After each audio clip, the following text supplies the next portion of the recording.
retrouver pour cette grande messe de l'information. Mesdames et messieurs, bonjour. Dans l'actualité de ce jour, les dépassements en agglomération ne sont pas interdits. Dans le même temps, il existe des règles de dépassement à respecter pour faciliter la fluidité de la circulation et éviter des accidents de route.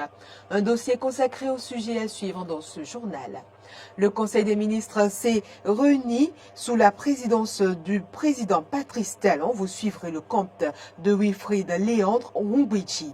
Et puis au Cameroun, les États-Unis multiplient leurs efforts pour limiter l'influence de Wagner en Libye et au Soudan. Le groupe paramilitaire russe a étendu ses activités au secteur économique dans ces deux pays. Voilà pour le sommaire, le développement dans quelques instants.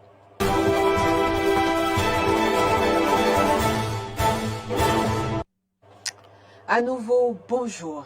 Le gouvernement, dans le souci d'en finir avec les drames de circulation de plus en plus alarmants, entend mettre en œuvre des mesures radicales susceptibles d'assurer la sécurité routière. En circulation, l'indélicatesse notée chez les conducteurs de minibus, communément appelés topa-topa. L'imprudence des conducteurs de véhicules poids lourds et ceux des taxis motos font d'eux les premiers cibles à prendre en compte dans la mise en œuvre des dites mesures. C'est en Conseil des ministres de la semaine écoulée que cette décision a été actée. Des mesures pour ne plus permettre des accidents tel le cas survenu à Dessa Zouma. Toujours circulation en conduite automobile, les dépassements est considéré comme une manœuvre meurtrière. En attendant que tel le déplacement nécessite un certain nombre de précautions avant d'être effectué. Eden TV s'est intéressé aux règles qui régissent la pratique à travers ce reportage de Clémence Tonquin. Dans le code de la route, il existe des signalisations qui interdisent le dépassement. Mais en l'absence de ces éléments, le dépassement est permis s'il se fait dans des conditions de sécurité. Cette manœuvre, qui se fait en 3 phases, est soumise à des règles bien précises. Pour effectuer un bon dépassement, un bon conducteur doit s'assurer s'il n'est pas dans un cas d'interdiction de dépasser. Il doit s'assurer qu'il n'a pas un usager qui quitte le sens inverse.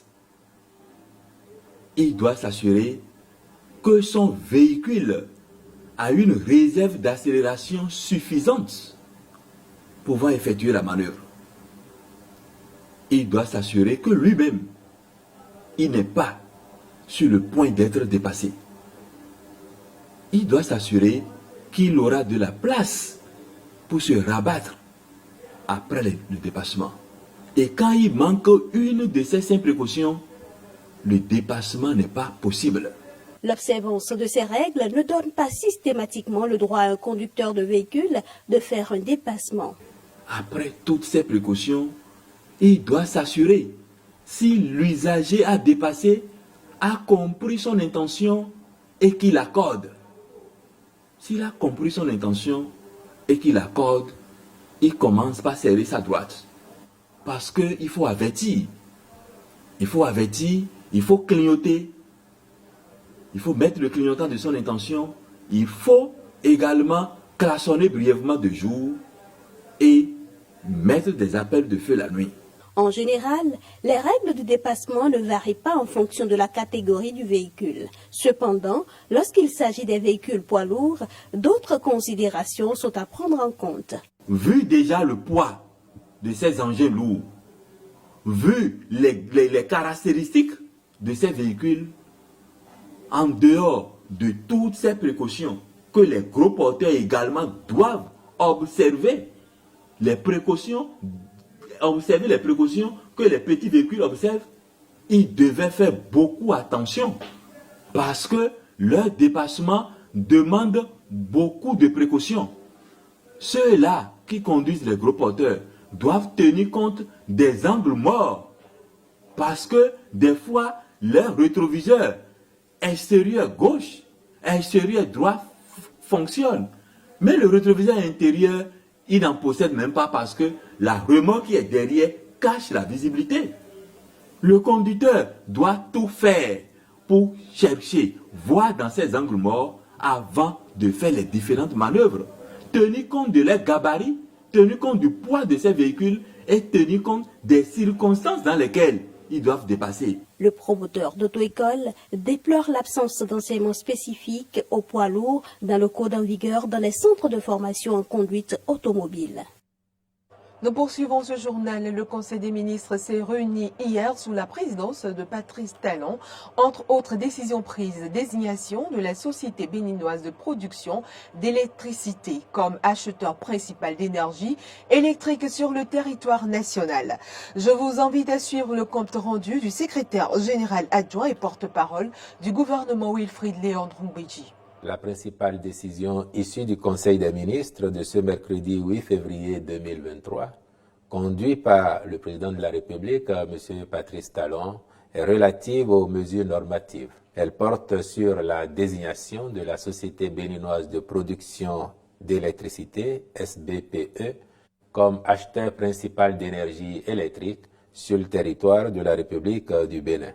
À cet effet, il y a lieu de noter que la loi portant code de l'électricité en République du Bénin habilite l'État à désigner comme acheteur principal d'énergie électrique un opérateur dont la mission sera d'assurer l'achat et la vente centralisée d'énergie électrique en vue de la distribution sur le réseau national dédié. Or, la Société béninoise de production d'électricité, conformément à ses statuts actuels, est déjà chargée d'acheter en gros l'énergie électrique auprès des producteurs indépendants d'électricité nationaux et internationaux, d'assurer la disponibilité suffisante de l'offre d'énergie électrique à l'effet de garantir l'équilibre offre-demande de l'électricité dans notre pays. Par ailleurs, elle assure la fourniture et la vente en gros de l'électricité aux concessionnaires de réseaux de distribution d'électricité et aux grands clients de haute tension de la catégorie B installés au Bénin. Aussi, a-t-elle l'obligation de garantir à tous les clients une quantité d'énergie électrique suffisante et de qualité. En vue d'optimiser les acquis de la dynamique en cours dans le secteur avec la présence de plusieurs acteurs, il s'est avéré convenable de confier la gestion du mix énergétique du pays à la SBPE, notamment pour une meilleure offre de production, une meilleure gestion de l'empreinte carbone de l'électricité, de même que pour garantir des tarifs assez attrayants aux distributeurs. C'est en raison de ces avantages que le Conseil a fait de cette société un acheteur d'électricité en gros qui centralise l'achat de l'énergie électrique pour satisfaire les besoins des délégataires de services publics de distribution ou ceux des grands clients ou des clients éligibles. Ainsi, en tant qu'acheteur principal, celle-ci s'assurera de la disponibilité efficiente de l'énergie électrique sur les réseaux de distribution, aussi bien par sa production propre que par l'achat de celle des producteurs indépendants, sans exclure les importations d'énergie électrique lorsque les circonstances y sont favorables. Les ministres concernés veilleront à la mise en œuvre rigoureuse du présent décret qui réglemente ces opérations. Toujours au plan national, le ministre de l'Eau et des Mines a reçu hier en audience à son cabinet le secrétaire général de l'Organisation des pays producteurs du pétrole Africa. Les deux personnalités ont échangé sur des questions relatives à la vie et aux défis qui attendent l'organisation au cours de cette année où le Bénin en assure la présidence. Suivez. En qualité de président en exercice de l'Organisation des pays producteurs du pétrole africain APO, le ministre Samousseïdou Adambi et son hôte ont échangé sur les orientations à donner à l'organisation au cours de son mandat. Le secrétaire général de l'organisation, Dr Omar Farouk Ibrahim, s'est dit très satisfait des échanges. Au sorti de leur tête-à-tête, le ministre a dévoilé les 4 défis qui l'attendent pour cet exercice. Le premier, c'est la création de la Banque africaine de l'investissement de l'énergie. Deuxièmement, c'est aller chercher d'autres pays pour en faire donc des membres de notre organisation, parce qu'aujourd'hui, il y a des pays qui produisent, qui ne sont pas encore membres, que nous irons chercher. L'autre défi que nous avons aussi, c'est concernant donc la finalisation donc l'achèvement des travaux donc, de notre siège qui se trouve à Brazzaville, au Congo. L'autre défi également auquel on fera face au cours de ce mandat, c'est la désignation, le choix du pays qui va abriter donc la Banque africaine de l'énergie. Pour l'instant, 4 pays sont candidats, dont le Bénin. Et on a la chance que le Bénin assure la présidence. Nous nous battrons donc pour que le Bénin puisse être donc retenu comme pays qui va abriter le siège. Le ministre Samoussi Douadambi voudrait pouvoir compter sur ses collègues du gouvernement pour que la production du pétrole béninois soit une réalité au cours de son mandat. Au niveau Bénin, ce serait donc l'occasion pour nous de lancer véritablement donc les activités de l'amour pétrolier béninois. Ça veut dire donc aller donc à la production. Donc au cours de ce mandat, ensemble avec les collègues du gouvernement béninois, nous allons nous y atteler pour que le Bénin commence à produire. Parce que nous ne produisons pas. Donc, c'est l'occasion pour nous d'aller réellement à la production. Et on s'y attelle pour que d'ici la fin de l'année ou en début de l'année 2024, que les premières gouttes du pétrole purement béninois puissent commencer donc par sortir. En plus du Bénin, le Nigeria, la Côte d'Ivoire et l'Égypte sont les pays candidats pour abriter le siège de la Banque africaine de l'énergie. Hors de nos frontières à présent, Tripoli et Khartoum en proie au chaos depuis plusieurs années sont sous influence du groupe paramilitaire proche du Kremlin et qui a étendu ses activités au secteur économique. Or, pétrole, Wagner s'est installé dans des sites stratégiques comme les terminaux pétroliers à l'est libyen, au Soudan. Également où il s'est déployé depuis 2017. Le groupe contrôle de nombreuses mines d'or du pays et s'active dans le trafic moyennant des sociétés écrans désormais sanctionnées par Washington.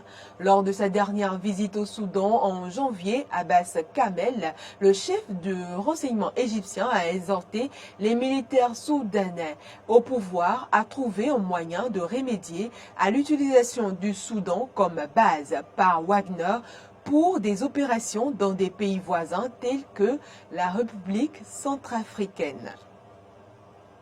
Mesdames et messieurs, ainsi se referme cette édition. Merci de l'avoir suivi.